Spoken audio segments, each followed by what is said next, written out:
వికాస్ నగర్లో ప్రమాదం జరిగిన అంశం గురించి ఇప్పుడు అనిల్ కుమార్ ఎవరైతే ఈ షాపుకి సంబంధించిన బిల్డింగ్ యజమాని చెప్పడం జరిగింది. దాదాపు 10x12 అంత పొడవు వెడల్పుతో ఉన్న ఈ భవనానికి సంబంధించి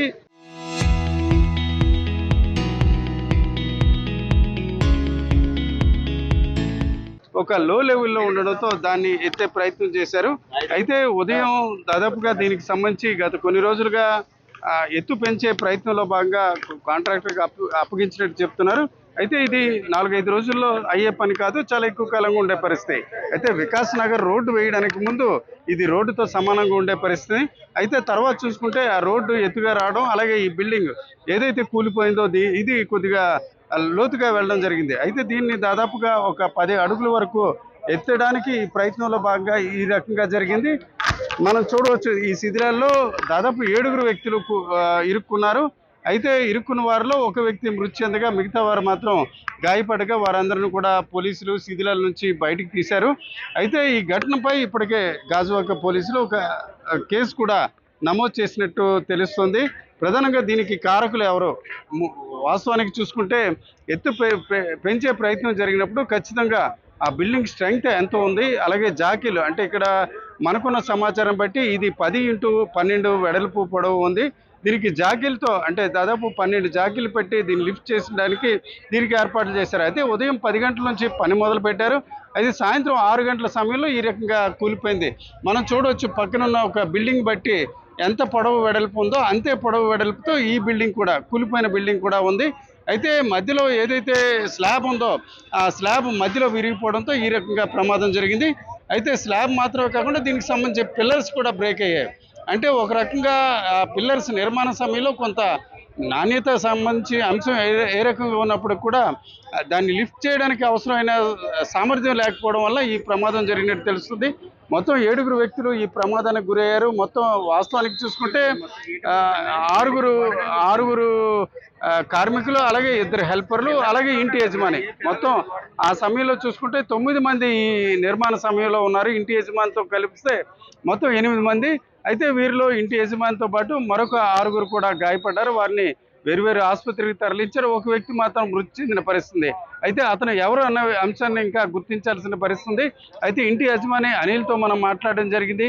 గాజువాకలో ఎవరైతే కార్మికులు ఉంటారో వారిని ఒక పూట కూలి అలాగే రోజు కూలీ నేపథ్యాన్ని అతను తీసుకురావడం జరిగింది. అతని వివరాలు తెలియదని చెప్తున్నారు. ఈ దశలో ఇప్పుడు అతని ఫోటోలు అలాగే ఇతర అంశాలను కూడా సామాజిక మాధ్యమంలో పోలీసులు పొందుపరచడం జరిగింది. అయితే ఇటీవల కాలంలో వేరు ప్రాంతాల్లో చూసుకుంటే గతంలో అంటే పూర్వం ఇల్లు నిర్మించినప్పుడు ఒక రకంగా భూమికి అలాగే రోడ్డుకి సంబంధించి ఎత్తు ఉంటుంది. అయితే తాజా పరిస్థితులు బట్టి దాన్ని ఎత్తు పెంచే క్రమంలో జాకీలతో ఈ రోజుల్లో ఎత్తు పెంచే ప్రయత్నాలు చేస్తున్నారు. అయితే తాజా ఘటన నేపథ్యాన్ని ఇకపై ఎక్కడైనా జరిగినట్లయితే ఆ బిల్డింగ్ సామర్థ్యం ఏ రకంగా ఉంటుంది, నిజంగా జాకీలు పెట్టి లేపినట్లయితే మిగతా అంటే ఏదైతే పిల్లర్స్ అవ్వచ్చు, స్లాబ్, గోడలు పటిష్టంగా ఉంటాయా లేదా అనే అంశంపై ఒక నిపుణుల నివేదిక తీసుకొని ఈ రకంగా చేసినట్లయితే ఈ రకమైన ప్రమాదం జరిగి ఉండే అవకాశం ఉంది. అయితే దురదృష్టంలో అదృష్టం అన్నట్టు ఒక వ్యక్తి మృతి చెందారు. మిగతా వ్యక్తులు మాత్రం స్వల్ప గాయాలతో బయటపడడం ఒక రకంగా ఉపశమనం కలిగించిన అంశంగా చెప్పుకోవచ్చు. ఈ దశలో తాజా ఘటనపై పోలీసులు కేసు నమోదు చేశారు. దీని బాధ్యులు ఎవరు అన్న అంశంపై కూడా గుర్తించే ప్రయత్నాలు జరుగుతున్నాయి. గురుగారు, అంటే మీరు మార్నింగ్ కూలీ అట్లాగే వెళ్తే అక్కడ రోడ్డు మీద దొరికారా? వెళ్ళింది నేను అసలు ఇక్కడ ఉన్నానండి. నేను వేరే వాళ్ళకి ఇచ్చాను మాట జాబ్. నేను వేరే వాళ్ళకి ఇచ్చాను జాబ్. తను ఎంగేజ్ చేశాడు మాట. తను లేబర్ ఎంగేజ్ చేసుకున్నాడు తనతో పాటుగా.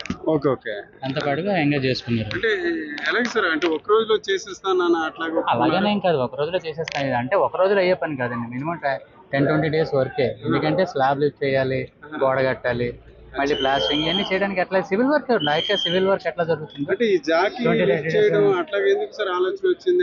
యాక్చువల్గా ఏంటంటే స్ట్రక్చర్ మంచిగానే ఉంది సార్. స్ట్రక్చర్ మంచిగా ఉంది అందుకు కొంచెం అయిపోతుంది అనుకో. ఎందుకంటే మధ్యాహ్నం వరకు నేను కూడా ఉన్నాను సార్. మధ్యాహ్నం నేను కూడా ఉన్నాను. అప్పటి వరకు బాగానే జరిగింది. అప్పుడు ఇబ్బంది ఏం లేదు. ఇప్పుడు కూడా జస్ట్ ఇంకా వర్క్ ఆపేద్దామని, ఇంకా నేను బయట ఉన్నాను, వర్క్ ఇంకా ఆపేద్దాం అన్న టైంలోనే ఇలా జరిగిందండి సార్. అండ్ సపోర్ట్లన్నీ బాగానే ఇచ్చారండి. ఉదయం నేను చూశాను కదా, ఉదయం నేను కూడా ఉన్నాను. 12 జాగ్స్ పెట్టారు. 12 జాగ్స్ పెట్టారు, ఒక్కొక్కటి ఈచ్ 5 టన్. టోటల్ స్లాబ్ వెయిటే 5-5.5 టన్నుల లోపే ఉంటుందండి అంతే. ఇది షాప్ ఎంత ఉండదు సార్, అది 10x12. 10 అడుగులు బై 12 అడుగులు బై చిన్న గదే అంతే. నా పేరు అనిల్ కుమార్. అయితే ఒక భిన్నంగా లో లెవెల్లో ఉన్న ఒక షాప్ని ఎత్తు చేయాలనే ప్రయత్నం చేశారు. ఇటీవల కాలంలో చూసుకుంటే చాలా ప్రాంతాల్లో ఏదైతే కొంత జాకీలు పెట్టి పైకి ఎత్తే ప్రయత్నాలు చాలా చోట్ల భవనాలకు సంబంధించి చేస్తారు. ఆ రకంగానే ఇక్కడ వికాస్ నగర్లో అట్లాంటి ప్రయత్నం జరిగింది. అయితే ఇది చాలా చిన్నది, దాదాపుగా 10x15 వెడల్పు పొడవు ఉన్న ఈ ప్రాంతంలో ఈ రకంగా చేయడం జరిగింది. అయితే ఒకసారిగా ఇది చేసిన క్రమంలో ఒకసారిగా ఆ స్లాబ్ కూలిపోవడంతో ఇక్కడ దాదాపుగా 7 వ్యక్తులు ఆ శిథిరాల్లో ఉండిపోయారు. అయితే ఒక వ్యక్తి ప్రస్తుతానికి అతని మృతదేహం ఉంది. మిగతా దాదాపుగా 4 సత్యనారాయణ, సతీష్, అలాగే శంకర్ నారాయణ ఇట్లాంటి వీరందరినీ కూడా ఆసుపత్రికి తరలించారు.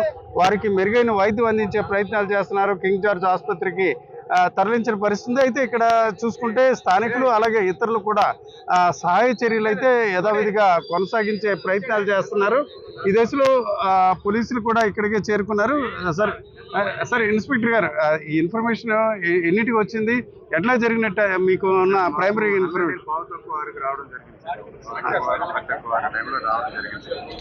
దాంతో రావడం జరిగింది. సార్ ఏం జరిగినట్టు ఫోన్లో చెప్పడం అట్లా జరిగింది? స్లాబ్ ఒకటి కూలిపోయింది సార్, పని చేస్తున్నా స్లాబ్ కూలిపోయింది అని చెప్పారు. దాని మీద వచ్చాం సార్, పని చేస్తున్నాం అంటే ఇది ప్రీవియస్ పాతది, బట్ ఈ కొత్తగా ఈ రోడ్లు వేయడం ఫుట్పాత్ కట్టడం వల్ల షాప్ ఒక 2.5-3 అడుగులు లోపలికి వెళ్ళిందట.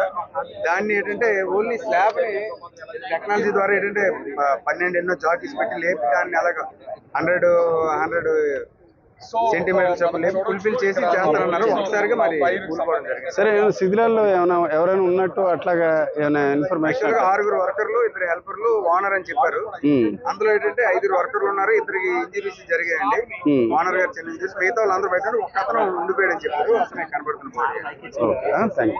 ఇది ఈరోజు చూసుకుంటే ఈ మధ్య కాలంలో చాలా చోట్ల చూసుకుంటే కొత్త టెక్నాలజీ అంటే నిజానికి ఇల్లు కట్టేటప్పుడు ఒక లెవెల్లో ఉంటుంది, ఆ తర్వాత రోడ్లు ఇతర నిర్మాణాలు చేపినప్పుడు కొంత లో లెవెల్లో వచ్చే పరిస్థితి ఉంటుంది. కానీ ఈరోజు చూసుకుంటే అదే రకంగా మనం చూస్తుంటే పక్క షాప్ బట్టి మనకు తెలుస్తుంది. దాదాపు 10x15 అంత వెడల్పు పొడవు ఉన్న ఈ భవనం ఒకసారి కూలిపోవడంతో ఒక వ్యక్తి లోపల ఉన్నారు, అతను చనిపోయిన పరిస్థితి ఉంది. మొత్తానికి చూసుకుంటే ఆ సమయంలో అంటే 6 వ్యక్తులు ఎవరైతే టెక్నీషియన్లు ఉంటారో వారు, అలాగే 2 హెల్పర్స్, అలాగే ఇంటి యజమాని ఎవరైతే షాప్ యజమాని ఉన్నారో వారందరూ కూడా పని చేస్తున్నారు. అయితే మిగతా వారు కొంత గాయాలతో బయటపడ్డారు. వారందరూ కూడా ఇక్కడ స్థానిక పోలీసులు కింగ్ జార్జ్ ఆసుపత్రికి తరలించిన పరిస్థితి. అయితే ఇక్కడ ఒక అంశం మనకి తెలుస్తుంది, నిజంగా ఏదైనా ఎత్తు పెంచే క్రమంలో జాకీలు ఉపయోగించడం, అలాగే అధునాతన టెక్నాలజీతో దాని లెవెల్ పెంచడం అన్నది చేయవచ్చు. అయితే దీని స్ట్రెంగ్త్ ఎంత ఉంటుంది అన్న అంశాన్ని గమనించకపోవడం వల్ల ఒకసారిగా స్లాబ్ కూలిపోయి ఈ రకంగా ప్రమాదం జరిగినట్టు తెలుస్తుంది. ఈ దశలో దీనికి సంబంధించి ఇప్పటికే సహాయ చర్యలు మొదలయ్యాయి. ఎవరైతే లోపల ఉన్నారో అతను కూడా బయటికి తీసే ప్రయత్నాలు అయితే కొనసాగుతున్నాయి.